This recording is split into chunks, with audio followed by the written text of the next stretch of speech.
देखिए application of derivative का एक टॉपिक है अप्रोक्सीमेशन। नाम से लग रहा है कि अप्रोक्सीमेट वैल्यू। क्या मतलब है? जैसे हम आपसे कहें कि भाई अंडर रूट ऑफ 25 की वैल्यू बताओ, तो आप कहें इसमें क्या है, इसकी वैल्यू क्या आएगी? 5 आएगी। 5 या प्लस माइनस 5? अंडर रूट 25 5 होता है, प्लस माइनस नहीं होता है। बोले हैं बचपन से पढ़ते आ रहे हैं कि रूट प्लस माइनस होता है। जी नहीं, देखो ध्यान से, अंडर रूट 25 की वैल्यू 5 होती है। अगर मैं आपसे कहूं X square is equal to 25, X is equal to 25, तब यहां लगाएंगे प्लस माइनस। अगर किसी क्वाड्रेटिक इक्वेशन को सॉल्व कर रहे हो, वहां से जो एक्स का मान निकलेगा वो प्लस माइनस होगा।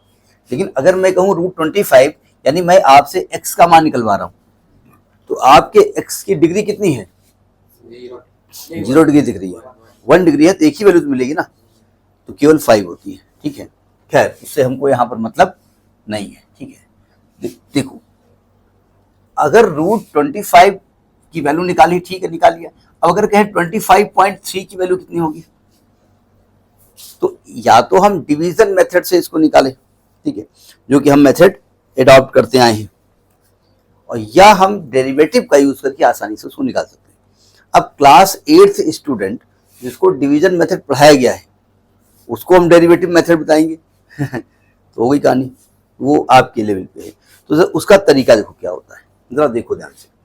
हम सबसे पहले, यानी आपको रूट 25.3 का मान निकालना है।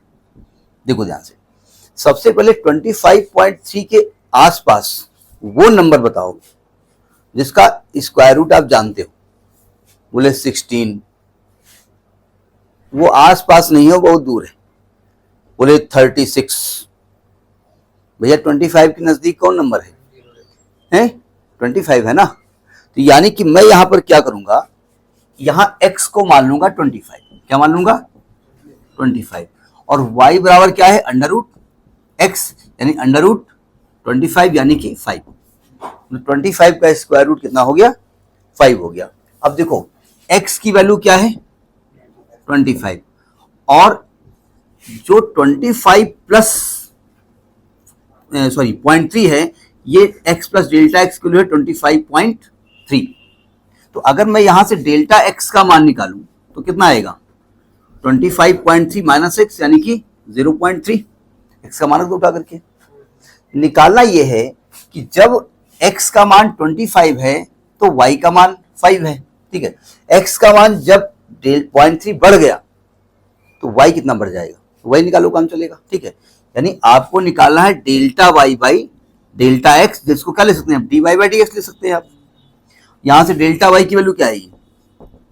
dy by dx into delta x। But delta y निकाल ली, काम चल जाएगा। ठीक है भाई, मतलब समझिएगा, y बराबर अंडर रूट एक्स कह रहे हो ना आप, नहीं समझे? और जब under root X plus delta X हो जाएगा तो y का मान plus y plus delta y हो जाएगा ना।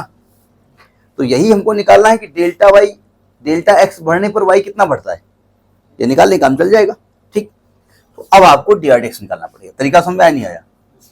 अब निकालो dy by dx। Now dy by dx is equal to क्या आएगा? dy by dx of x की पावर हाफ, यानी 1/2 x की पावर माइनस हाफ, यानी 1/2 अंडर रूट एक्स, यही आएगा ना। और x की वैल्यू क्या है? यानी 1/2 अंडर रूट 25, यानी 1/10 आया। ये किसकी वैल्यू आई है? dy dx की आई है ना। आपको निकालना क्या है? Delta y। Now delta y is equal to क्या हो गया? dy by dx into delta x, यानी कि 1/10 इंटू डेल्टा x की वैल्यू कितनी है? 0.3, यानी क्या आया? 0.03। यानी जब x कितना बढ़ गया? 0.3, तो y कितना बढ़ गया? 0.03। So y plus delta y, जिसकी वैल्यू है root x plus delta x, y कितना है? 5, और डेल्टा y कितना है? 0.03 इज इक्वल टू एक्स कितना है? 25, डेल्टा x कितना है? 0.3, यानी कि अंडर रूट 25.03 0.3 की वैल्यू कितनी आ गई 5.03। समझ में आई बात नहीं आई? इसी को कहा जाता है अप्रोक्सीमेशन। ठीक है, ये आसान है? नहीं, अब आसान तो क्लास 8 वाला डिवीजन रूल है। ठीक है, लेकिन अब आप बड़े हो गए हो तो थोड़ा स्टैंडर्ड बातें करोगे। ठीक, नोट करिए।